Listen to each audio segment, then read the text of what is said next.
우리 히브리서의 배경은 뭐냐 하면은 그 당시에 유대교회에서 돌아온 기독교인들이에요. 우리같이 유대교, 불교, 샤머닌, 조상신 다 섬기다가 지금 기독교 돌아왔어요. 근데 오면은 축복을 받고 10월에 되고 활짝 열리고 평탄하게 되고 막 축복이 쏟아져야 되는데 그렇지가 않다는 거예요, 여러분요. 늘 말씀드린 예수 믿는 것은 고난의 길에 동참하는 거거든요. 예수님의 고난을 동참하고 통과된 믿음이 정금과 같은 믿음이 나오는 거거든. 근데 우리는 그냥 맨날 우리가 빌든 대로 그냥 막 쏟아지길 바래요. 근데 그것이 아니에요.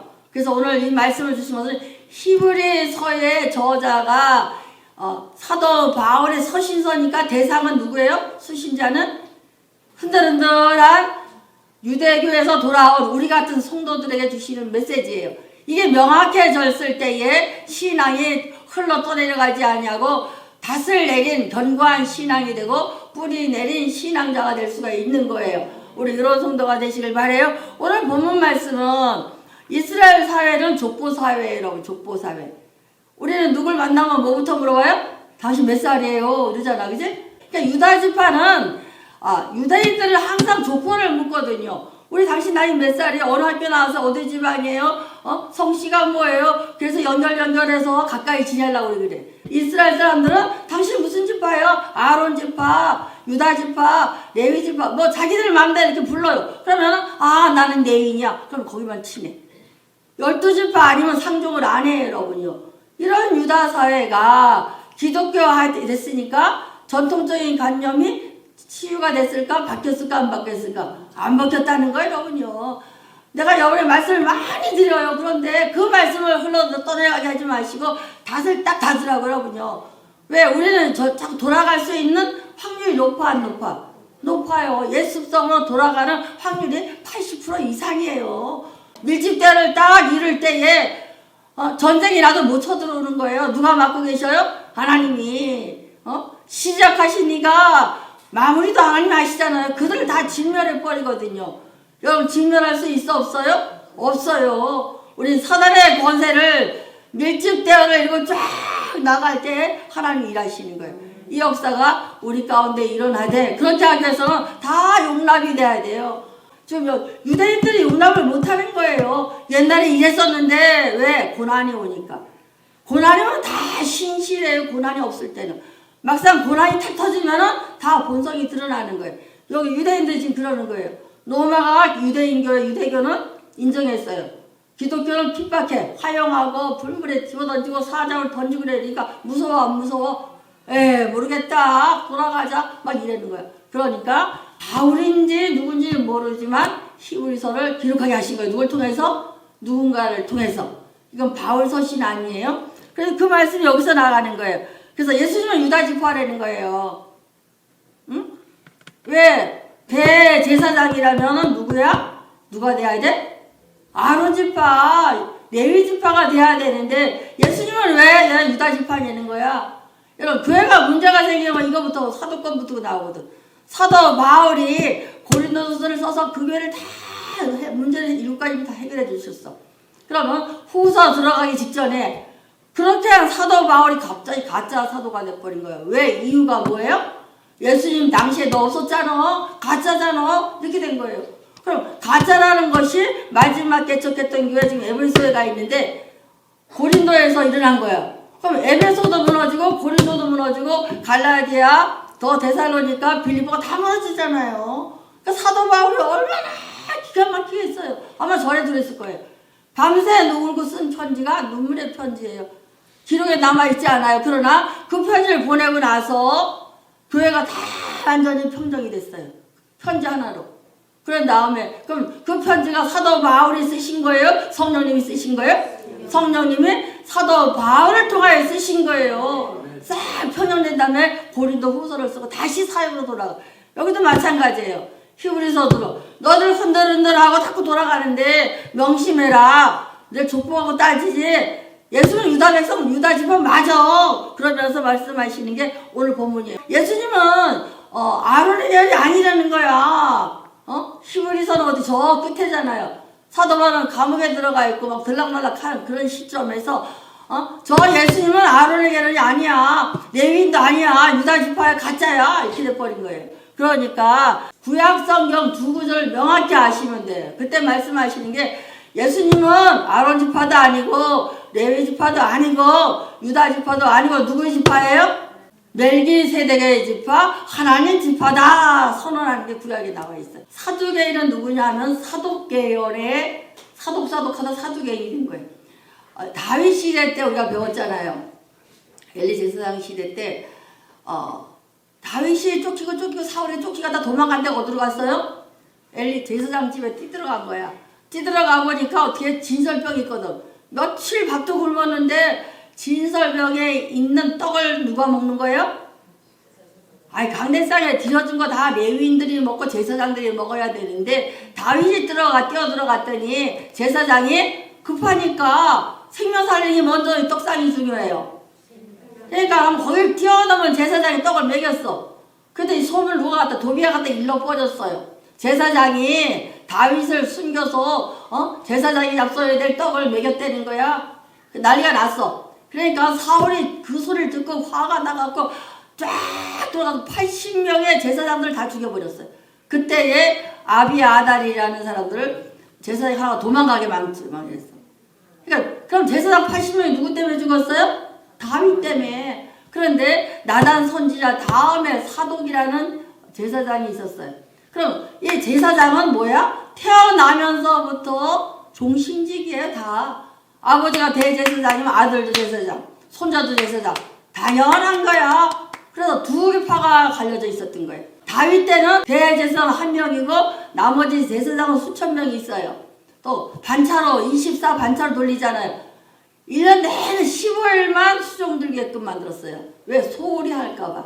우리 시편 때 배웠죠? 반차. 돌아가면서 순서대로 15일. 그러니까 제사장들이 딴 일을 하고 막 돌아다니고 굶겨 다녔던 이유가 1년 내내 사역을 주는 게 아니라 소홀히 할까봐 딱 1년에 15일밖에 안 줘. 목회 노릇 할 수 있는 조건이.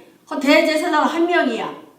그러니까 근데 다윗 시대는 어떻게 했어요? 사독 계열의 대제사장 아비아달까지 두 제사장이 있은 거예요. 쭉 갔어요. 잘 갔어요. 그런데 솔로몬이 등극하고 다윗이 죽은 후에 솔로몬이 보니까 사독 계열은 그냥 딸랑딸랑하고 이렇게 잘 섬기는데 이 아비아달은 자꾸 뭐 하는 거예요? 쫓겨서 아나돗의 선지자 이렇게 나오잖아요. 많이 들었죠? 에레미야도 어디서 나왔어요? 아나돗의 선지자. 그러니까 에레미야 같은 경우도 저 어디에요? 아비달의 계절. 솔로몬이 내쫓아 버려서 바른 말을 자꾸 하니까 쫓겨 역적이 된 거야. 도망간 데가 아나돗이라는 도시로 도망가서 지금 같으면 다 추적하죠. 그 당시는 그쪽에 골짜기라서 못 추적한 거예요. 그래서 아나돗 다 쫓아 도망간 거예요. 거기서 진짜 선지자가 나와서 SM파가 돼서 신약에 세례 요한 같은 분이 나오고 구약에 에레미야 선지자가 아나돗 사람이에요. 이해되죠? 그런데 요 사두개인들은 어떤 거냐? 사독계열. 사독계열은 아버지가 사독이니까 대제사장, 아들도 제사장, 손자도 제사장 하니까 타락해 안 타락해? 그래서 솔로몬 왕의 비유만 맞추고 그 다음에 여러분의 비유만 맞추는 거거든. 그러니까 사람들이 우리가 부러워 안 부러워? 다 사두개인 되고 싶은 거야. 그 다음에 바리새인들은 우리말은 흑수저예요. 천대받는 사람. 근데 이 사람들은 뭘로 자기들을 인정받길 바랐냐면은 열심히 율법을 지켜서 저 백성들이 나를 추앙하게끔 하려고 열심히 율법해서 아주 뭐 지나가는 것도 똑바로 걸어야 되고 강대상에 올라올 때도 손을 씻었는데 내가 얘기했잖아요. 여기 30cm 여기까지 내려가면 안 되니까 손을 씻어서 이렇게 하면 꾸정물이 갈 거 아니야. 다시 이렇게 내리고 이런 이상한 방법을 해서 614개의 레츠비를 만드는 거예요. 율법을. 그러면 그렇게 하면 자기들이 거룩해지고 인정받는 이런 풍토가 있었거든요. 이러니까 사람들이 보니까 저 사두개인도 저러네. 바리새인들도 저러네. 그래서 예수님 당시에 둘 다 가짜라고 야단치시잖아요. 예수님께서. 그러니까 우리도 마찬가지예요.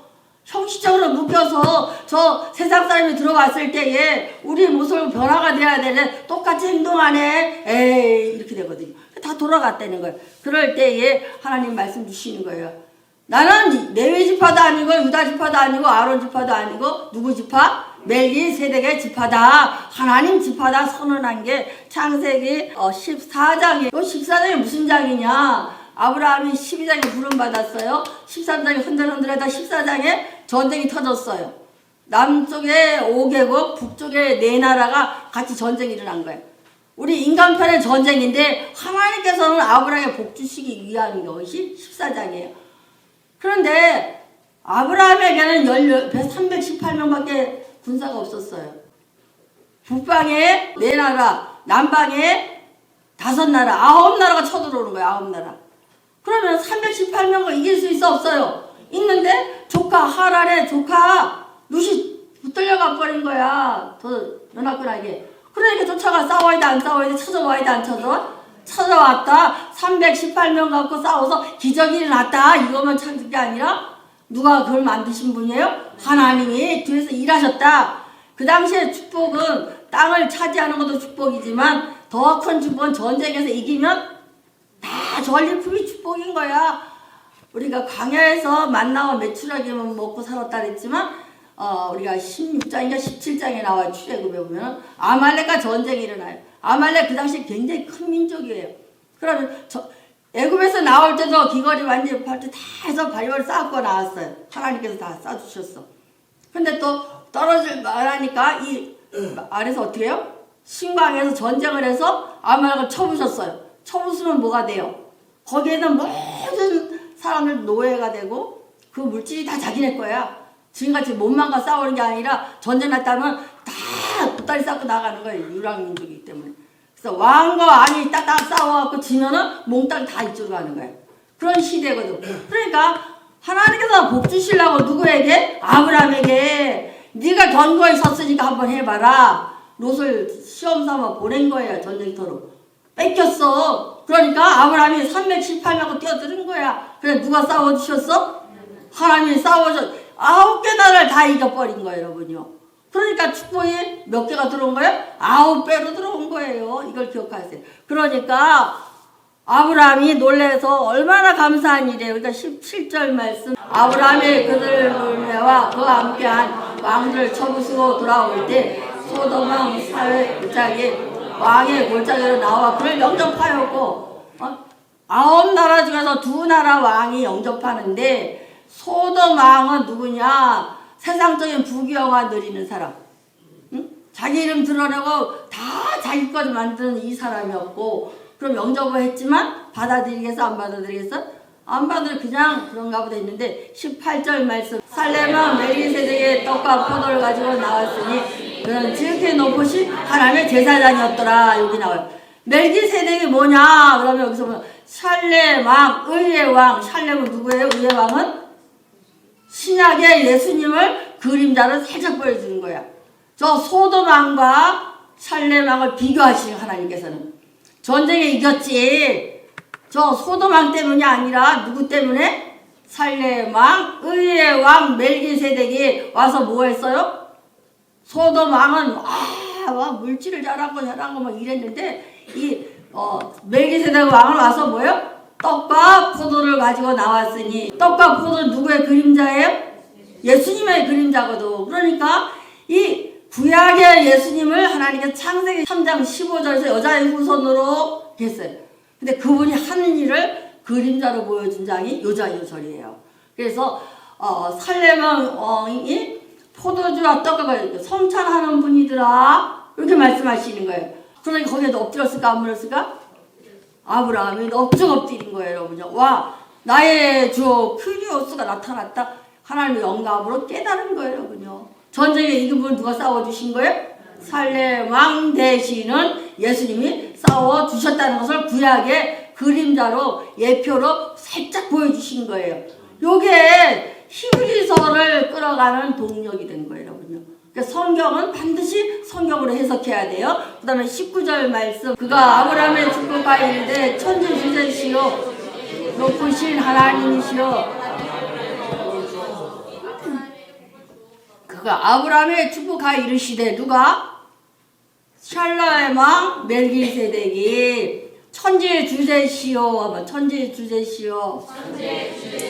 이것을 말할 수 있는 사람은 예수님밖에 없거든. 지극히 높으신 하나님이시여. 말하면 지극히 높으신 하나님이시여. 아브라함에게 복을 주시옵소서. 천지 대주제시오 하고 기도할 수 있는 사람은 누구밖에 없어요? 예수님밖에 없거든요. 그러니까 살레 왕은 예수님의 이름을 통하여 누구에게 복 주길 원하는 거예요? 아브라함에게. 여기에서 예수님이 이 모든 나라와 전쟁을 다스리는 분이라고 선언하는 거예요, 여러분요. 그러니까 아브라함은 이걸 깨달은 거예요, 여러분요. 누가 그게 깨달으셨어요? 성령님께서. 구약에서는 성령님이 직접 오시니까 아브라함의 마음을 확 감동시켜서 살짝 보여주신 거야. 앞으로 대제사장은 이런 분이 오셔서 성전할 것이고 천지 대주세의 그분이 여러분에게 복을 내려 주실 것이다. 그림자로 주신 거예요. 그 다음에 20절 말씀. 너의 대적을 내 손에 붙이신 지극히 높으신 하나님의 찬송하리로다. 네. 아브라함이 얻은 재산의 10분의 1을 멜기세덱에게 주었더라. 우리는 11절을 드렸다 이것만 생각하는데 그게 아니라 너의 대적을 내 손에 붙이신, 너의 대적을 너의 손에 붙이신. 그럼 아브라함에게 북방의 5나라, 네 나라, 남방의 5나라 전쟁을 일으키신 분이 누구예요? 하나님이 되는 거야. 318명밖에 없는 군사를 데리고 아브라함이 나가 싸우게 하신 분은 누구야?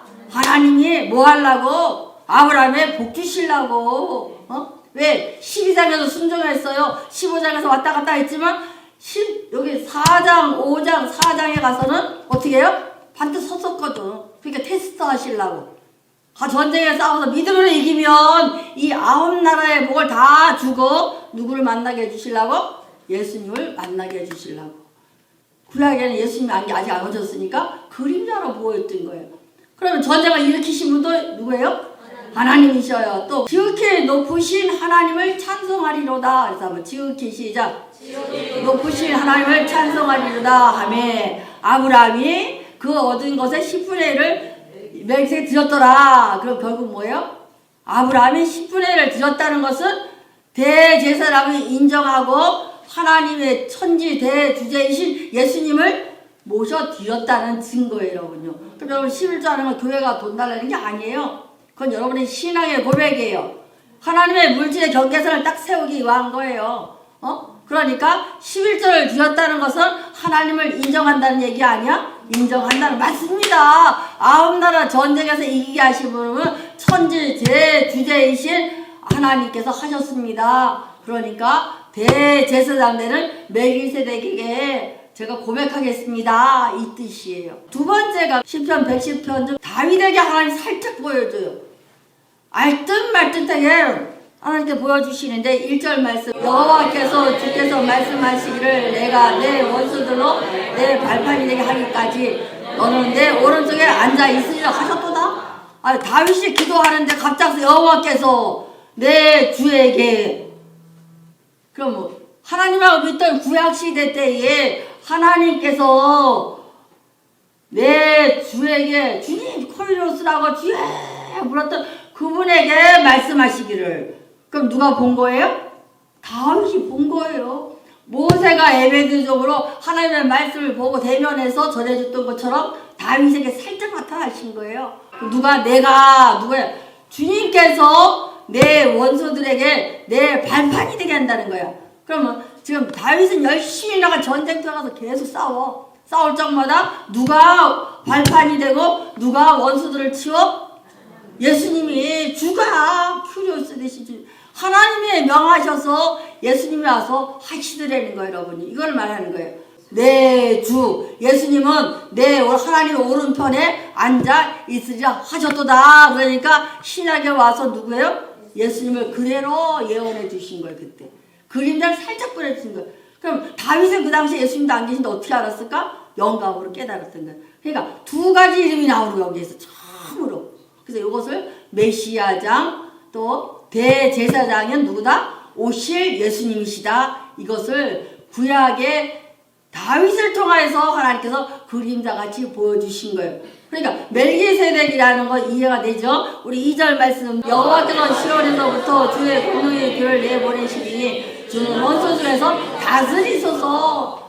여기서 여호와께서 시온에서부터 여러분 하나님의 자녀들에게는 반드시 하나님께서는 교회를 통해서부터 주의 권능이 나가고, 권능의 규가 뭐냐? 규 있잖아요. 이렇게 들고 있는 거 규. 홀 규알이잖아요. 그러니까 모든 권세는 하나님의 교회를 통해서 이 강단을 통해서 나가는 거예요, 여러분요. 권능이 뚝 떨어지는 거 아니에요. 이 질서를 명확하게 하세요. 우리 목사님들도 계시지만은 이걸 명확히 아셔야 되는 거예요. 그래서 강단에서는 시험에서도 주의 권능의 귀가 나가기 위해서는 권능은 어디에 있어요? 말씀에 있잖아요, 여러분.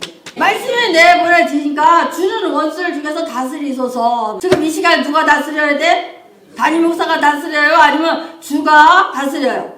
주가 다스리네. 저는 통로에 통로. 예수님 대신에 여러분 전달한 전달자 통로예요. 그러니까 주를 원수 중에 다스리소서. 이 시간에 주가 주 다스리네, 주 다스리네 이 시간이 돼야 되는 거예요. 예배 시간마다 누가 다스려요? 하나님이. 또 여호와 시온으로부터 교회로부터 주의 권능의 규가 나가 안 나가요? 나가요. 이게 뭐예요? 말씀이 나가야 하나님의 말씀의 권능이 나가거든.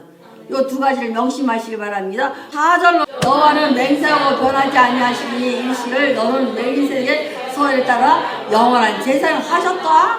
구약의 두 말씀 갖고 그대로 선평하는 여호와께서는 맹세하고 변하지 아니한 신실한 하나님이신데 그분이 말씀하시길 너는 멜기세덱의 서열을 따라. 멜기세덱의 서열은 누군 계열이에요? 하나님 계열이에요. 예수님은 12지파의 계열도 아닌 다윗의 후손으로 몸은 빌렸지만은 원은 누구예요? 하나님 계열, 멜기세덱의 계열이다. 그분이 영원한 제사장이다. 누가 영원한 제사장이에요? 예수님만이 영원한 제사장이에요. 예수님만이 영원한 제사장이다. 주 다스리네. 여러분 통치자는 누구예요? 주님이세요. 예수님이 다스리는 거예요. 그럼 예수님의 말씀을 전해주는 게 교회예요, 여러분요. 우리 이런 성도, 이런 교회 되시길 바랍니다. 본문의 1절부터 3절까지 말씀.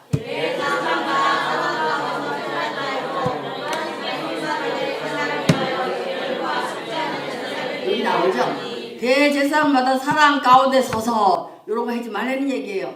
택한 자이므로 대제사장은 그 당시에 예수님이 아직 안 오셨기 때문에 우리같이 아론의 자손을 세워놨었거든. 하나님께 속한 일에 사람을 위하여 열매가 속죄한 제사를 드리게 하나님이 대신 일하고 있다는 거야. 그런데 2절 말씀, 그가 무식하고 미혹된 자를 능히 용납할 수 있는 것은 자기가 연약함에 힘싸여 있으리라.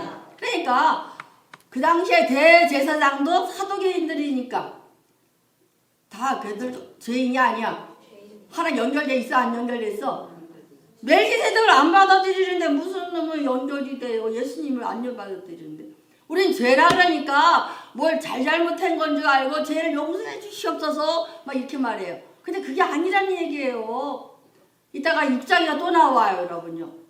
아니에요. 연결되면은 주여 주여 하는 자마다 다 뭐야? 천국에 못 간다. 주여 이게 천국은 가요 안 가요? 연결은 됐어요. 그러나 주여 주여 하고 행하지 않기 때문에 나 이 땅에서 축복이 없고 천국에 가 상급이 없다는 뜻이에요. 근데 우리는 뭐라 그래? 주여 주여 하는 그 말만 요 단어만 똑 따가지고 천국에 못 간다고 얘기를 해요. 그러나 하나님의 뜻은 그게 아니에요. 누구든지 다 돌아와서 하나님 연결된 연결, 이게 죄를 사함이에요. 그런데 그가 무식하고 미혹한 자들 능히 용납할 수 있는 것은 이랬어요. 누가? 대제사장들 사두개인들이 무식하고 미혹된 자를 능히 용납할 수 있는 것은 자기도 연약함에 휩싸여 있음이라 그랬어요. 그러니까 죄인데 연결되지 않는 제사장이 연결되지 않는 저 백성들, 기독교 성도들을 가르치기 때문에 그렇다, 똑같이 휩싸여 있다, 도매급으로 넘어가는 거예요. 그래서 3절 말씀, 그러므로 백성을 위하여 속죄제를 드린과 같이 또 자신을 위하여 드리는 것이 마땅하니라. 저 백성들에게는 재물을 갖다 놓고 제사를 드리는데 이 가짜 제사장들이, 사두개인들이 마땅히 똑같이 드려야 되는데 자기들 안 하고 있다는 거예요. 자기들은 받기만 해, 재물을. 똑같잖아요. 백성을 위하여 속죄제를 드린과 같이 또한 자신을 위하여도 드림이 마땅하다. 드려주고 섬기고 해야 되는데 섬김받으려고 그러잖아요. 그 사람들이 사두개인들은 가짜들이니까 뭐예요? 자기는 안 들고 백성들에게 빨리 재물 드려라. 양 드려도 돼. 조그마한 비둘기 드리는 가정에 전에서 양내나라, 염소내라, 황소내라 하면 빚져 앉아. 빚지다 똑같은 거예요, 여러분요. 똑같은 거예요. 4절 말씀. 이 존귀한 아무도 스스로 취하지 못하고 오직 아론과 같은 하나님의 부르심을 받은 자가 할 것이니라. 아론 지파만 대신해서 나간대 그 일을. 그럼 우리는 그런 일을 우리가 해요, 안 해요? 하면 안 되잖아요. 우리는 하나님 지파인 예수님을 통하여 해요. 한 말로 하나님 지파, 멜기세덱의 지파, 예수님을 통하여 다스림 받자. 이거예요. 목사들도 다 성도예요. 내가 맨날 하잖아요. 다 섬겨야 되고 헌신하고 드려지는 거예요. 백성들만 재물 드리는 거 아니에요. 목회자들도 예배 순간순간마다 다 예물 드려야 되는 거예요. 똑같이. 근데 제사장들은 당연하고 성도들은 맨날 드려야 돼. 이거 아니거든요. 이것을 기억해 주시고 우리 목회자들도 반성하시기 바라고 여러분도 다시 교정해서 바른 신앙생활 해야 밧줄만 건져는 성도, 흘러떠내려간 성도가 아니라 더욱 유념하여 말씀의 낯을 깊이 내려서 어떤 비바람이 불고 풍파가고 핍박이 올지라도 전쟁이 날지라도 내 믿음이 견고히 세워져야 돼요. 이런 놈 되시길 바래요. 그래서 아론 지파도 아니고 유다 지파도 아닌 멜기세덱의 지파, 하나님 지파가 예수님이다. 그 예수님이 나를 다스린다. 이걸 기억하세요. 사두개인도 아니고 바리새인도 아니고 우린 누구예요? 하나님의 계열인 예수님의 통치만 받는다. 하나님의 자녀다. 이것이 명시되시길 바래요.